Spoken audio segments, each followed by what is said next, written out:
Asante sana. Valentine Cherop.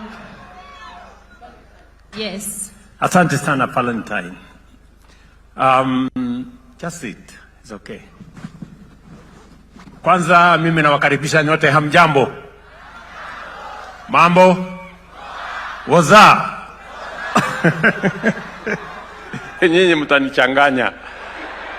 Sasa huyu mrembo Valentine ameniuliza vile nilikuwa nafanya hiyo biashara pale kwenye railway crossing. Sio kila siku ambaye unapata mteja wa kununua kuku yako, na saa zingine inabidi unarudi nyumbani na ile kuku ulikuwa umekuja kuuza. Of course, kama hujapata bei ambayo inatoshana na ile kuku ulikuwa umelete, huwezi kuuza kwa bei ya hasara. Unarudi naye nyumbani, lakini you don't give up. Unaenda unajipanga tena, unatafuta another day yenye iko soko mzuri, unarudi tena, unalisha ile kuku yako vizuri, alafu unarudia kwa soko, kwa sababu biashara ni kujituma. Na kila mmoja wetu hapa leo, vile mmesikia waziri amesema, kila mmoja wenu hapa ataondoka na pesa yake kwa simu yake. Na ningependa kusema mambo mawili ya muhimu. Mimi kama kilomita 18 hivi kutoka hapa, nilikuwa mfanyabiashara hapo as a young person. Na kuku siku hiyo ilikuwa inauzwa kati ya 11 shillings and 15 shillings. Leo nafikiri imefika karibu 1000. Si namna hiyo?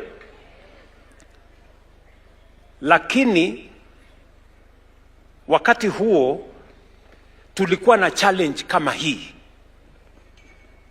ya kwamba kupata pesa ya kuendesha biashara hiyo ni kazi ngumu, na sio huwezi kukopa kwa bank, huwezi kukopa kwa jirani, kwa sababu sio watu wote wanaweza kukuamini. Ndio mimi wakati nilichaguliwa mbunge kwa mapenzi ya Mungu,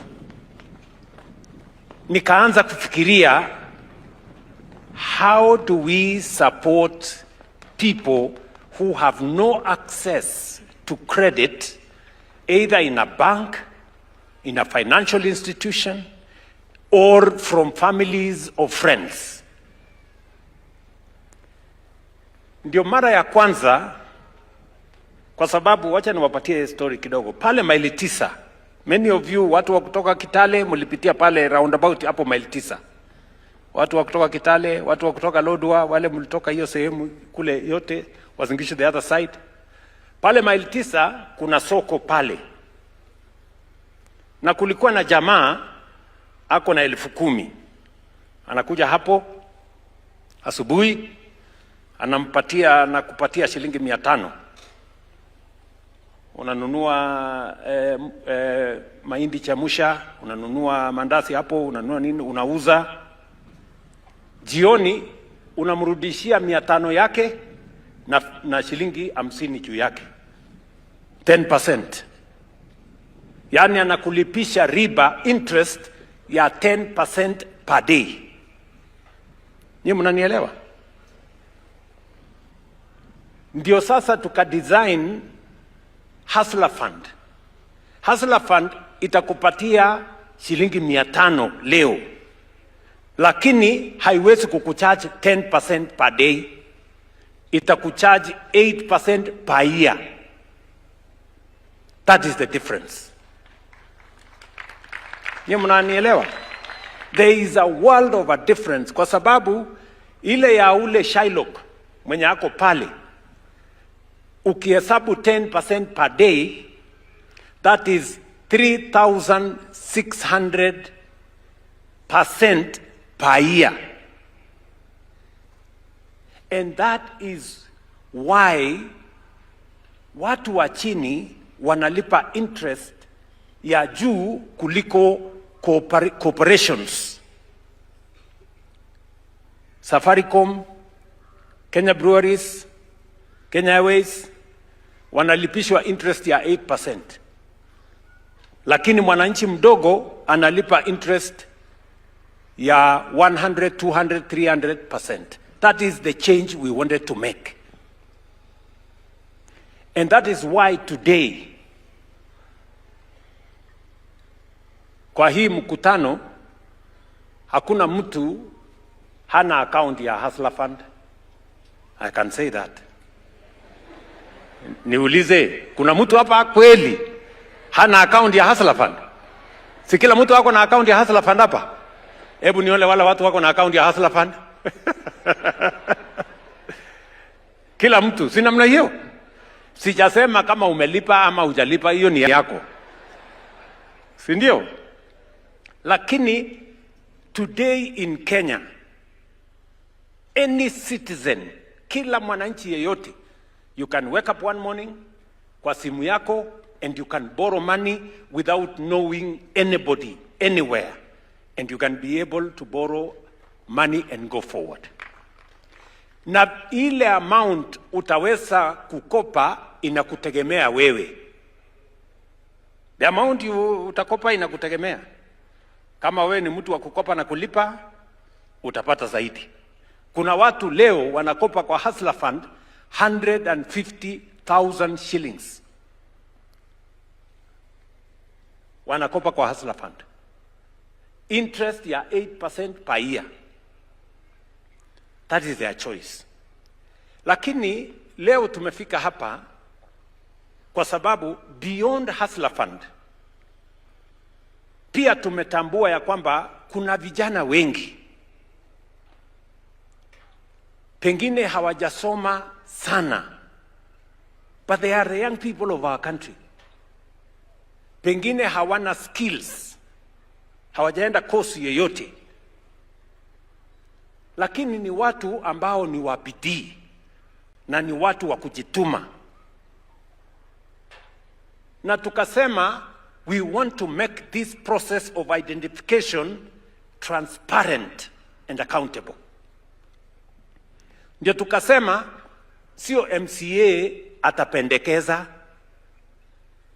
sio chief atapendekeza, sio mbunge ama governor atapendekeza mtu wa kupata hii pesa. Kila mtu atajituma kwa simu. Mimi nataka niwaulize hapa, kuna mtu hapa alikuwa recommended na mtu yeyote? Were you recommended ama ulijiapply mwenyewe? Si uliapply kwa simu mwenyewe? Ama mbona hamsemi vizuri? Muliapply wenyewe ama kila mtu alijiapply wenyewe? Hebu nione kila mtu mwenye aliapply. Yes, si ndio? Hatukumwambia chief atutafutie mtu, hatukumwambia MCA ama mbunge, kwa sababu we wanted to make it transparent. Hatukutaka patronage. Ati mtu anasema huyu ni rafiki yangu, huyu ni jirani yangu, huyu ni mtoto wangu, huyu ni relative yangu, huyu ni voter yangu. No. We wanted to make it transparent so that every young person has an opportunity. And that is why tuko hapa leo, na kila mmoja wenu hapa ni mtu wa kujituma. Ulienda kwa simu, ukajiandikisha, ukafuata taratibu ile ilisemekana, ukaitwa kwa training, ukajituma, ukakuja kwa training, ukaambiwa tarehe fulani kuja Eldoret, utakuja kukutana na mkutano kubwa ambaye rais atakuweko, ndio mko hapa saa hii, ama si mmetuma kufika hapo? That is how we want to take Kenya to the next level. Every citizen, kila mmoja wetu, vile PS wetu alisema hapa, there are rights and there are responsibilities. Wewe ujue ya kwamba kama kuna mpango lazima ujitume, ufuate taratibu ile imewekwa, ndio leo tumefika hapa. Mimi nataka niwaeleze, nyinyi mtaenda kwa biashara, mta expand biashara kama my sister Valentine amesema, yake ya kuku, ingine biashara ya saloon, ingine biashara ya kilimo. There will be disappointments along the way. I want to encourage you. If you want an inspiration that it is possible to make it from a small business, I am standing here as a testimony that it is possible. Ye mnanielewa? Kwa hivyo, my dear sister Valentine, if you get a small setback in